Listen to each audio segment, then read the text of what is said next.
College football is back, finally. 1 down, 15 to go. Grab your pencil and your paper. It's the obligatory PSU pregame show.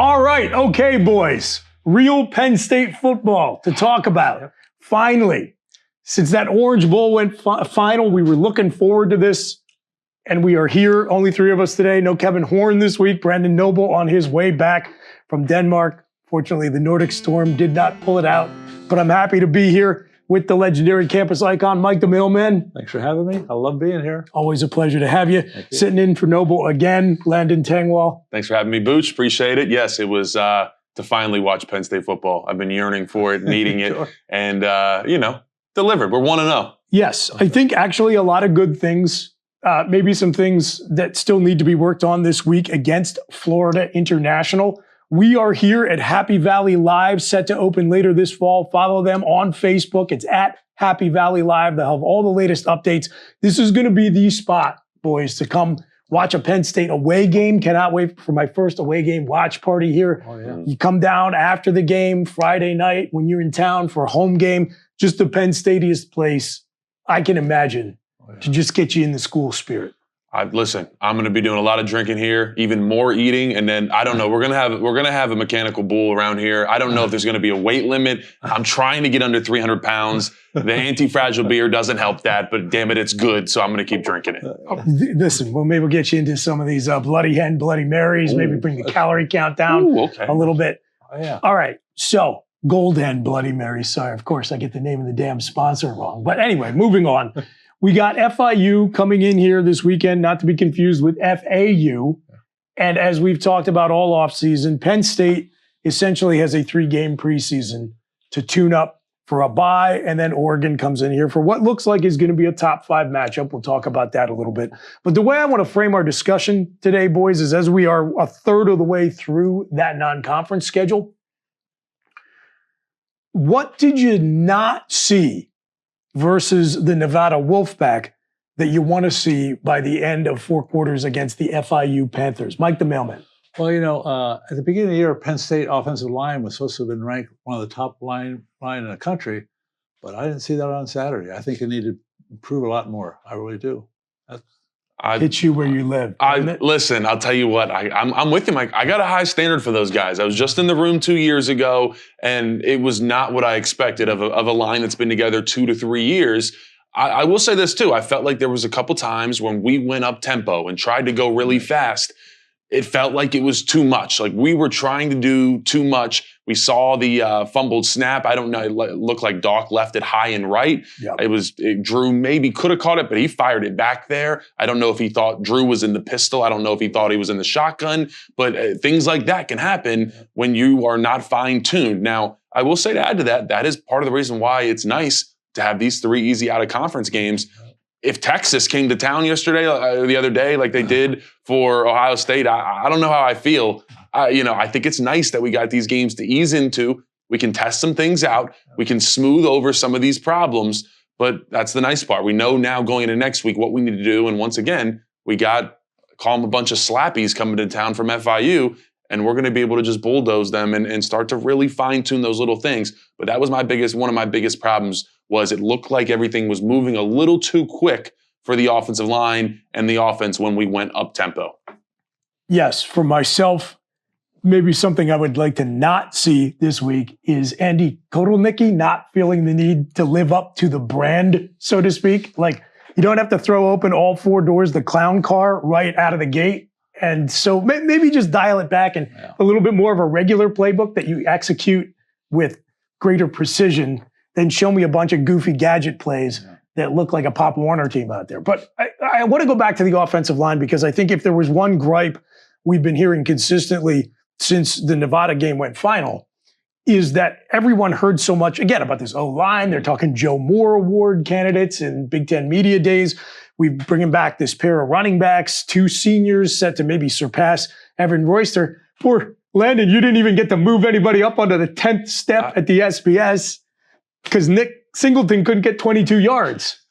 So there is a little bit of uneasiness about the offensive line, but I'm going to give you the opportunity to set everybody's minds at ease, but still talk a little bit about what we should look for against FIU this week to get more comfortable by the end of this game.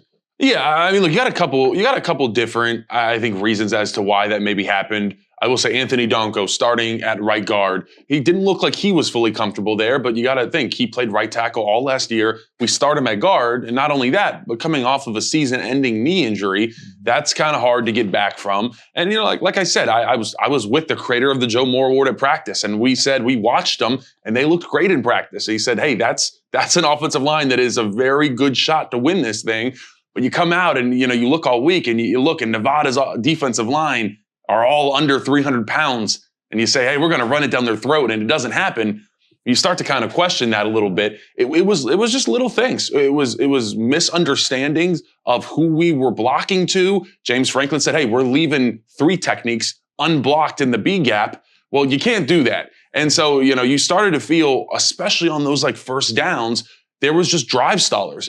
When you get behind the sticks, meaning it's 2nd and 8, 2nd and 9, 2nd and 11, it starts to mess with the drive. And then you're sitting in 3rd and 8 and you're not feeling too confident about where you are at offensively. So I think we need to come out against FIU and just run the ball. And there needs to just be an intensity from this offensive line that we are going to maul them up front and not give them a chance and see Nick Singleton rushing down the sideline for 75 yards. In fairness, it did feel to me like the focus against Nevada was proving some of the doubters about the receiving core and the transfer wide receivers wrong. And it felt like there was a concerted focus on building timing between Drew Aller and those receivers. Drew maybe stays in the game a little bit longer than I would like, but we got a nice drive out of Grunkmeyer where he got to operate and run the whole playbook, which is what I wanted and what I asked for. So I do feel like we learned some positive things. It's not like the game was a complete letdown.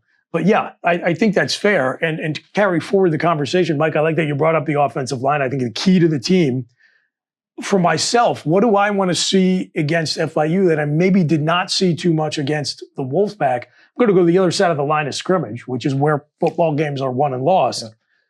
Yeah. Denida Sutton and Zane Durant were exactly as advertised. Mm-hmm.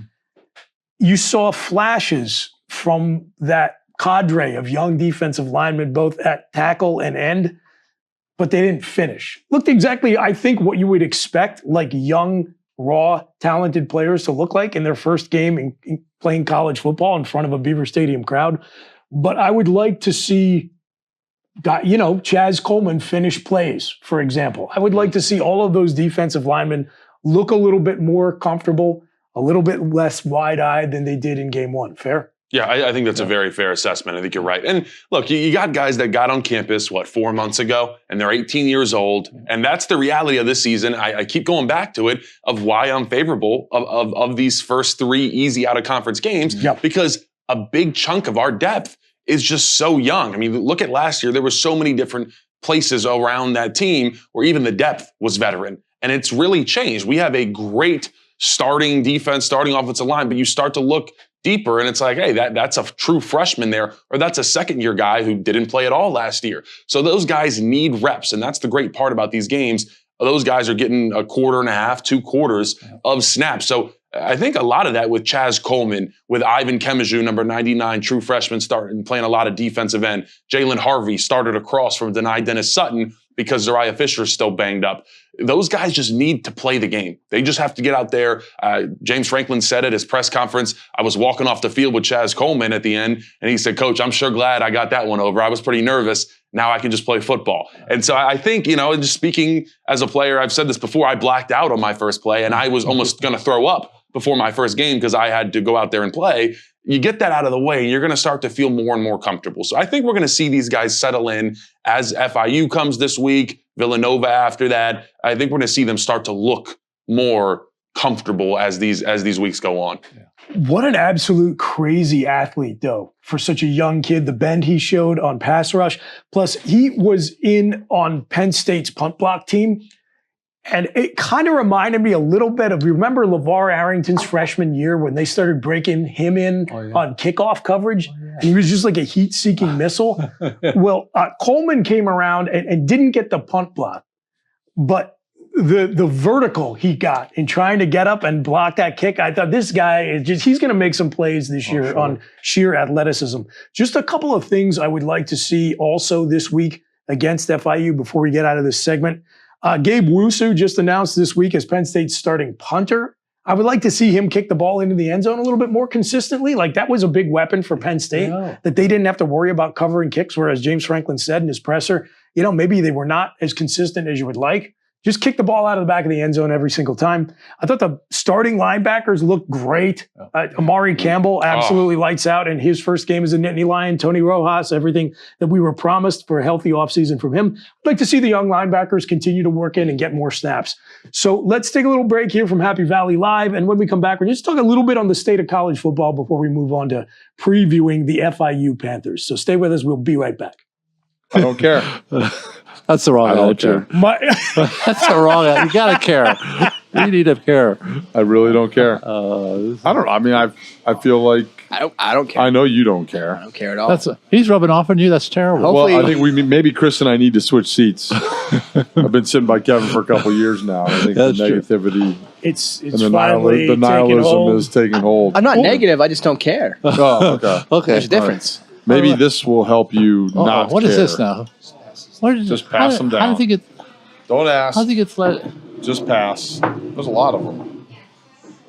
I feel like we have one more than we need. Oh, okay, good. Oh, that's Good. Kirk, thank you, sir. This is the strongest selling in Pennsylvania. Amen. Cheers. what is this stuff? Just. Oh Lord. Holy crap. Boy. That was Mike. really good. Well, we're going to need that. That was really good.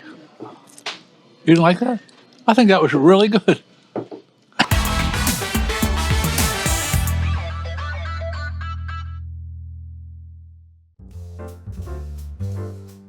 Hi everybody, Mike The Mailman, and with the first edition of this year's Trends to Treasure. Don't forget, all these games are against the spread. There are no trends in college this week, but this week we have 4 NFL games. The first trend this week is the Cincinnati Bengals versus the Cleveland Browns. The Bengals are 3-0 in the last 3 games, so the play here against the spread is the Cincinnati Bengals. Next up, we have the Detroit Lions versus the Green Bay Packers. Detroit's 5-2-2 in the last 7 games, 3-0 in the last 3 away games, so the play here is the Detroit Lions. Sorry, Micah. Next up, we have San Francisco at Seattle. The 49ers are 5-2 in the last 7 games, 3-0 in the last 3 away games. So the play here against the spread is the San Francisco 49ers. And I do have a special Thursday night edition. I think Chris will like this. Dallas at Philadelphia. Dallas is 0-3 in the last 3 away games versus the Eagles. So the play here is the defending Super Bowl champions, Philadelphia Eagles. That was for you, Chris. And that's it for this week's Trends or Treasure. Remember, bet with your head and not with your heart. Go get them.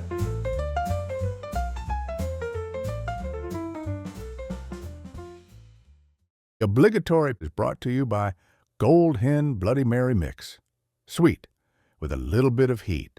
Grab your bottle at goldhenllc.com today and use discount code MAILMAN for 10% off your order. All right, everybody, Obligatory Pregame Show here from Happy Valley Live. Follow them on Facebook at Happy Valley Live for updates when they're opening. Want to thank our segment sponsor and sponsor of the Obligatory PSU podcast all season long. Get it wherever you get your podcasts. Gold Hen Bloody Mary Mix. This stuff is awesome. It is a Bloody Mary mix like I have never had before. It's got this really cool hot honey flavor to it, which is all the rage right now. It's an alumni-owned company. You can go to goldhenllc.com, order some for yourself. They'll ship it right to your door. And if you use the promo code, which is unfortunately Mailman, because we got to feed his ego, you can take 10% off. So goldhenllc.com, promo code Mailman. Try some. Once you get a chance to taste it, you'll never go back, promise. So, boys, before we talk any more Penn State football, big opening weekend in the sport. A lot of top 10 matchups. I think you have made the very good point, Landon. A lot of things kind of went Penn State's way for that whiteout we're looking at the end of the month. Absolutely, yeah. So we had LSU beat Clemson, and Clemson was sitting at 4.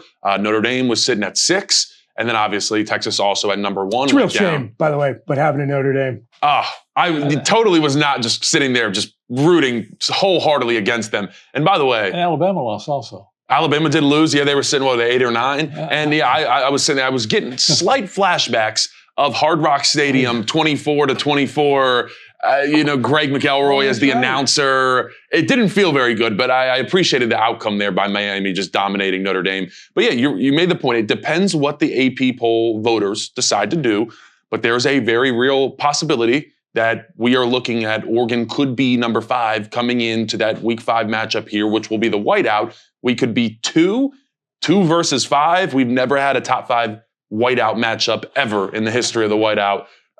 That'd be fun. I'll tell you what. The vibes around town would be immaculate. Yeah, it's already live, but it'd be more so then. It's like unbelievable. Everyone's really anticipating this Oregon game. I'm getting calls all the time.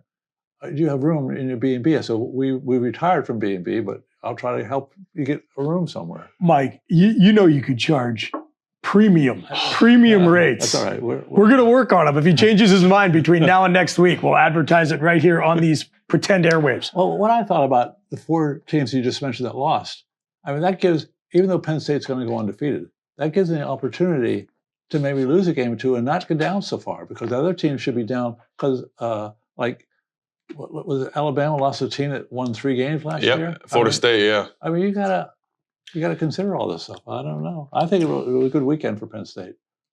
Definitely. Keep rolling, State. Just keep winning, boys. I love the way you just slipped that in there. We're going to go undefeated. I'm sure. Yeah, Yep. We know, Mike. We all know. Oh, yeah, right.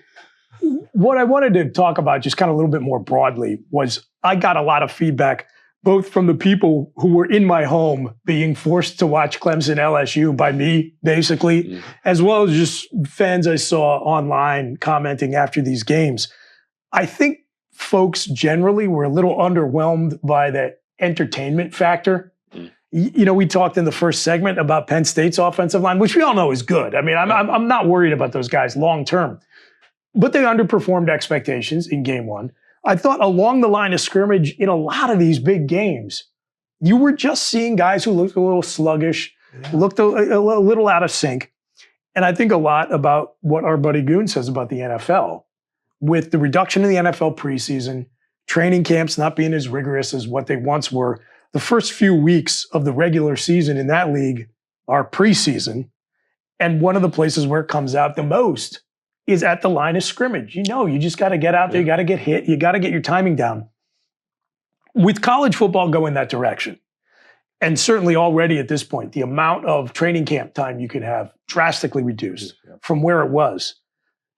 Do you really think we still want to see these massive matchups of hyped teams as early in the season as we saw with this week 1, which everyone was so excited about, and then everybody felt a little disappointed by the actual games? It's hard. I think at the end of the day, eventually we will see it just because of money and TV money. Yeah. But, I'm with you. Like I said, as a Penn State fan, I am sitting here really happy that we didn't have a top 10 matchup, Texas, someone big time coming to town. Yeah, I mean, if you're an Oregon or a Penn State fan, would you rather see your teams blow the doors off Montana State or whoever and Nevada and then play each other after you've warmed up for a few weeks? Or would you rather get a 14-7 game between Ohio State and Texas, which, look, was not because there was just 2 great defenses clashing. It was a lot of, frankly, I think, lackluster offensive execution by 2 teams breaking in new starters. Yeah, I mean, that's the number one thing you see at training camp early on in the season. Defenses, they're generally just easier to run, and offenses are more likely to struggle. We talked about poor offensive line play really across the board in college football. An offense only goes as far as the offensive line will take them. And that's what we saw. Yeah, like you said, a lot of boring games. I'm sitting there saying, this doesn't really interest me at all. I thought we were going to have some barn burners. But, I think the state of the game of where we're at, we are going to be heading towards just higher stakes games earlier on, whether they have actually a big impact on the college football playoffs or not. If we have 6 seeds in the Big Ten that get automatic bids. There's all this conversation. Yeah. I think that would take some of the meaning out. Yeah. But, you know, at the end of the day, I don't know.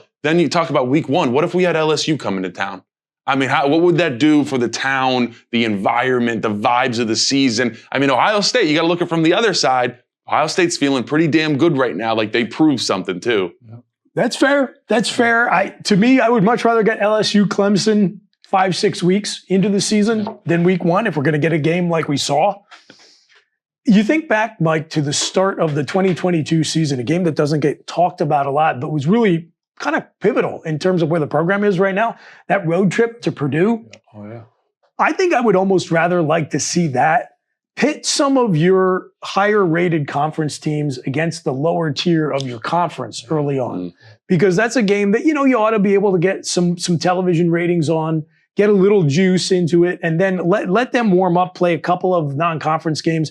And then later in the season, if we're going to do this Big Ten SEC crossover, I'd rather see that be a break in the conference schedule for both teams than have it in the first week or 2 of the season where everybody's still warming up. Again, especially if you're going to drastically cut down on the camp time from where it was, you know, back when Noble was playing.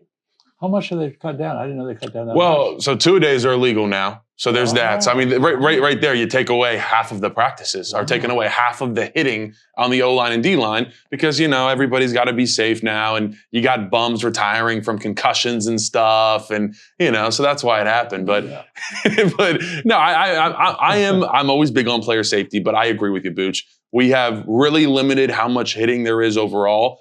And that drastically affects how you feel. I mean, like I said, you saw it with, I feel like, you know, some of our offensive linemen didn't get as much just hitting up front, especially in practice. And it looked like they just weren't as physical. And I think we're going to get there later in the season. And that's going to be evidence that, hey, you really maybe you're not fully who you are week 1 or week 2. Now, I chose to do the segment where I talked about maybe we shouldn't have marquee non-conference matchups in week 1 or 2 on the show that Kevin wasn't here, so he wouldn't yell at me for my bad take. Certainly. But also, frankly, this entire segment was me trying to talk myself into don't get worried about the way the offensive line played against Nevada. So it was therapeutic for me. I hope it was for all of you. We're going to talk FIU Panthers, not to be confused with FAU Owls, on the other side of the break, so stay with us. Tim and Steve here from the Let's Talk Penn State podcast with a couple fun facts about FIU. Do the fight song.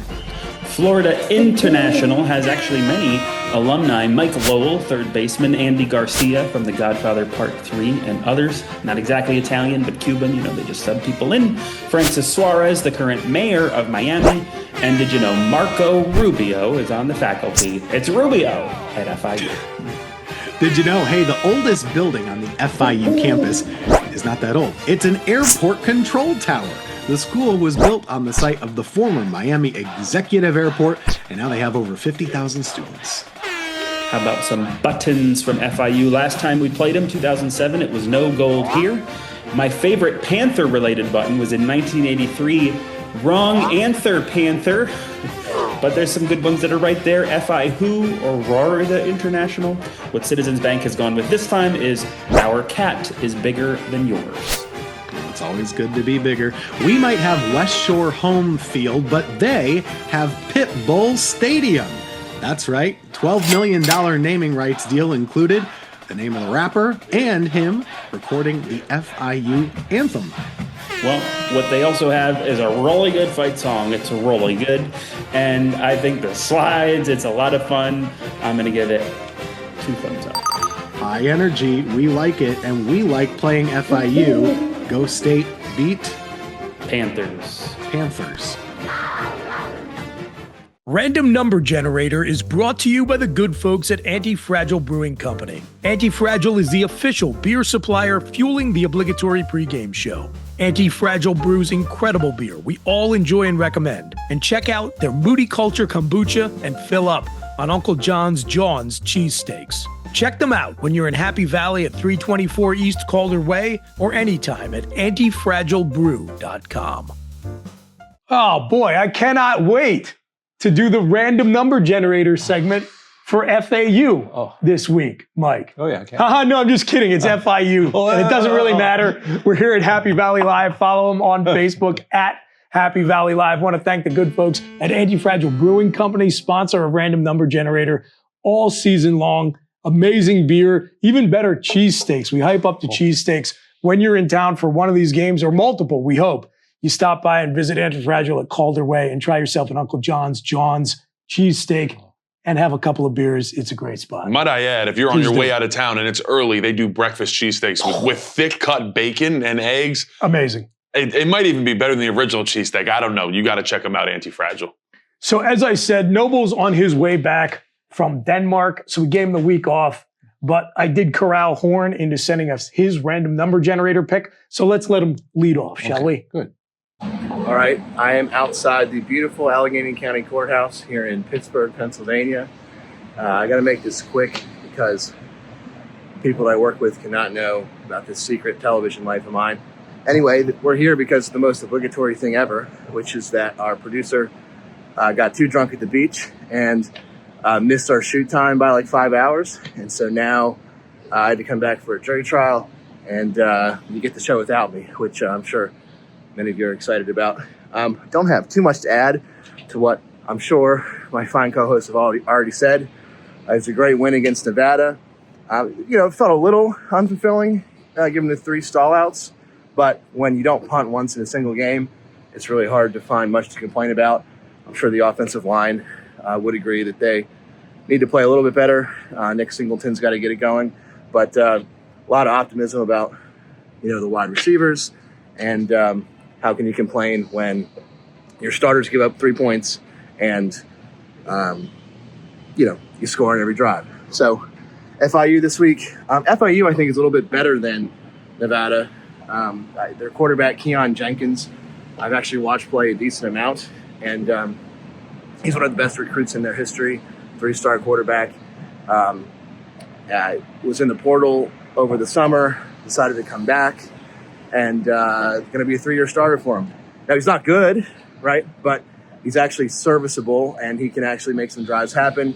That experience matters, and I expect him to fight a little bit more than Nevada did. But I'm going to go with, let's say, so 46-11 was actually a scoregami in college football, which means there's never been a 46-11 score before. So let's make history and say Penn State 46, FIU 11. We're going to repeat the score and get a double scoregami. That's all I got. People are looking at me strange, and these people can't know about this secret television Penn State life of mine. So see you guys on Friday and Saturday at Antifragile to celebrate a big not guilty and a Penn State win. Cheers. Charming as ever. Oh, yeah. Sure. Yeah. Always. Always, yeah. Okay, Landon. So Florida Atlantic. Better than Nevada, yes? I maybe. I don't know. Does it even matter at this point? They blew the doors off Bethune-Cookman. I can tell you that. I'll tell you what. I told you, how I'm looking at it. So the way that I look at this is this weekend we better kick this team's ass, or we are really going to eat shit after this segment. Sorry, we really do. Go We ahead. have a problem if we don't. Yeah. So coming in this week, I mean, look, the number one thing I want to see, once again, we talked about it a little bit. I'm saying right now, we're going to come in. I know what Philip Troutwine is saying to the guys. I know what Nick Dawkins is saying to the guys in that room, that was not up to the standard. I'm saying we're going to go for at least 250 on the ground. I don't think that is, I'm not going to even call that a bold prediction because we should do that. But we're going to get back Nick, K-Tron. They're going to get after it on the ground game. I think it's going to be a really good day. Let's get Grunkmeyer back out there, another 90-yard plus drive, and let this second team offense have at it. Let's get Drew Aller and company out of there. Maybe at halftime, I would like. He played all of the third quarter against Nevada. Let's get that first team offense and defense out of there early. And get you these said young that last guys. week. They want to go into the game knowing they're going to be out. They're hoping they're going to be out by the halftime. You said that last week. That's that when you go around against these bum teams, you're in the locker room. I remember we'd go around and be like, dude, like what time can we get out of here? Like let's get up by 5 touchdowns by halftime. Yep. It was not that this past weekend, Mike. So James has a couple of hang-ups that I think are relevant here. The first is his reluctance to pull the starter in games. I mean, he would be playing 2018 Trace McSorley. You have nothing more to learn about this guy. He'd be playing late into the third, even early fourth quarter against these cupcake teams. I'm like, James, what are you doing? Just put the starter on the bench. Let the other guy go run the offense. Yeah. The other hang up is his fixation on shutting up idiot fans and people like us. So last week was about shutting up people who were questioning the receiving core and Drew Aller's ability to get timing with the wideouts. And look, I'll give him credit. You did want him to develop a rapport with these guys who came in, and clearly he has that with Trevor Pena and Kyron Hudson. More catches by wide receivers than we had in any single game last year, and I believe more catches by wideouts against the Nevada Wolfpack than Penn State had in its first 2 games combined last year. So, okay, you proved that point. Yep. Now you want to shut up everybody who's fretting over the run game. So I think that's where the focus is against FIU. Yes? You're right. Let's do it. Absolutely right. Okay, no more analysis. Let's talk about some fun stuff with this week's opponent. And where I want to lead, and Mike, you can appreciate this more than you because you're a young guy. These Miami Vice uniforms, they broke out the last season, and now they're wearing a different version of them these last couple years. I know we're not going to see them on Saturday. I wish they would. I think if you're one of these young programs, you don't have tradition kind of built into your uniform the way Penn State or Alabama or Michigan does. Go wild, right? You should. I don't even know what you're talking about. That's how young I am. They've been reviewed by so many people. You're right. They should do this. Okay, Landon. So, little history lesson. So, Miami Vice was a television show that was on in the 1980s. Okay, so television was this thing you used to watch. There was this box. It was like a physical box. and you would have to turn a dial on the box. This is before remote. That was before. Yeah. Sounds like a nightmare. It would be like Netflix, except it would only show shows at certain times. And so Miami Vice was a detective show. They used a lot of popular music, so it was cool. It was innovative, different from anything that was on TV. I know you know what television is, but you may not know this.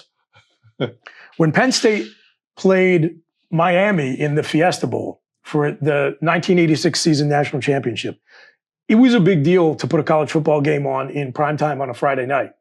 And a lot of television network executives were not sure how it was going to work. And so they actually aired kind of an announcement / somewhat apology that they were preempting Miami Vice, which was like their proven moneymaker, so they could show a college football game. Yeah. Honestly, if that game between Miami and Penn State isn't a great football game that draws a huge number, the whole history of how college football gets televised might be different. Wow. And so Miami Vice had to fall on that sword, all of which is a long way of saying, I wish you'd wear the Miami Vice uniforms, FIU, even though I know you're not going to do it. You know, I want to say the other thing that I remembered FIU the best for was their huge brawl against Miami. Because what are they? They're 15 miles apart. I think that was mid-2000s. And I mean, guys were throwing helmets, fists, helmets are coming off. Someone might have snuck a shivin in there and just, that's how big it was. I mean, that was like the biggest football brawl ever. Yeah. Hopefully they don't bring that up here. Indeed. Always keep your helmet on. Anyway, keep it on, just in case. I've never understood the punching someone that has a helmet on. I just need to throw that out there. Never gotten that. Don't understand it. No, it's crazy. You're not doing anything. I really appreciate how quickly you have taken to the spirit of this program. Like I watch all your other stuff where you're actually providing like analysis and bringing value, and then you get in here. You have a couple of these anti-fragile beers, and you have boom. It's like a younger, clean-shaven version of Noble. It gets me right in tune. I was telling you guys beforehand, and I think 2 out of the 3 are sponsored by Anti-Fragile, but I have 3 shows today where I have to, not legally, but I guess I'm obligated to consume beer. So become a podcaster, guys. You get to drink beer all day long. I mean, I'm living the dream here. I'm sitting next to Mike The Mailman. I cannot co-sign that recommendation, just for everybody's reference. A couple of things I wanted to talk about with FIU. I guess the other big thing, other than Miami Vice uniforms that everybody knows, is we've got West Shore Homes Field at Beaver Stadium. I don't know that we can outdo Pitbull Stadium for FIU. I mean, Mr. 305 worldwide. You're a big Pitbull guy. Are you a Pitbull guy, Mike? No doubt. You were in the club when he was, really coming on the scene, probably. You know it. Yeah. I was there. I'll be honest with you. I mean, Pitbull, I'm curious how involved he is with FIU, truly. But, I mean, talk about a fall off. I'm going to go out on a limb and say probably not. Probably not that involved. Yeah. I'll tell you what, he's collecting the hell out of that check, though. Whatever he's collected. I mean, he's got a good time there. He's got a good little deal. But has there been a bigger fall off from being the top pop guy? And someone's probably going to roast me. Pitbull's probably like huge over in other places, but in America, I think that's a fall off. Give me West Shore Home over Pitbull right now. The moral of the story is don't attach your brand to that of Florida International University, which of course we've been jokingly making the confusion with FAU, Florida Atlantic, throughout this show. FAU has taken, I think, a slightly different approach, which is they're trying to be like the rehab program for like, you get fired in disgrace, you go join Nick Saban's staff as an offensive analyst, then you go become head coach of FAU. Florida International, I think they're just taking a little bit of a different route, but just a little interesting note. Their coach, head coach Willie Simmons, he comes by way of the HBCUs, then Manny Diaz's staff at Duke. So just a little Penn State connection there. He's making his start as head coach at FIU, comes to us courtesy of 1 year at Manny Diaz's staff, our former defensive coordinator, now going into year 2 at Duke. So let's talk about the greatest nickname ever created. Yeah, please. Bring us in on that one. We are just about out of interesting factoids about the FIU Panthers. One more. But we got one more. We got one more. Their quarterback, who I do think is going to actually get, based on what Penn State struggled to do versus Chumper Purdy last week, I think is actually going to be another good test for this defense, especially when we talk about eye discipline out of those linebackers. Kind of a deceptively athletic guy who I think could give them fits if they don't stay in position. Key one, Lights Out Jenkins. Wow. So nickname is Lights Out, Mike. Wow. Coach Simmons, who I just talked about, only calls him Lights. Oh. You think we do no analysis and no show prep for this program? You're wrong. You're wrong. Lights. My bride always asks, "Are you prepared for the show?" I said, "Someone will be prepared." Lights. So I hope we turn his lights out on Saturday. I'll tell you what. No, I'm curious to see him. He's the one thing I will say, to provide slight analysis. FIU's offense is a little bit more traditional. They're going to run that quarterback option, and Lights is athletic. He's a tall, lanky guy that can run. He had 2 rushing touchdowns against Bethune-Cookman, whoever the hell that is. And but they throw the ball down the field. They will actually drop back and throw it, and not those quick passes that Nevada was doing the whole time. So hopefully they allow us to see a little bit even more of our defense. And hopefully we can get into some blitzing game too. That's Jim Knowles' specialty. Sends these exotic blitzes. Didn't really get to do that against Nevada. Let's see if we get to get the whole Jim Knowles experience. I love it. Let's shut down the 2025 Conference USA Preseason Offensive Player of the Year. Let's go. Guys, always a pleasure. Again, we want to thank our sponsors all season long. Of course, Happy Valley Live for being such gracious hosts. Our good friends at Gold Hen, goldhenllc.com. Use the promo code Mailman, Antifragile Brewing Company, and all of you for sticking with us through the 10th season of this stupid show. So go State, beat FAU. Until we talk to you next, take care of yourselves and each other. We are. Whoa, stop. We didn't randomly generate numbers. We got to keep that stupid part of the shtick going quickly. Go. Penn State will win by 37. 48-3. That wasn't a number generator. That was something, but I will go 56-7. Penn State rushing attack leads the whole way. Hit the bumper.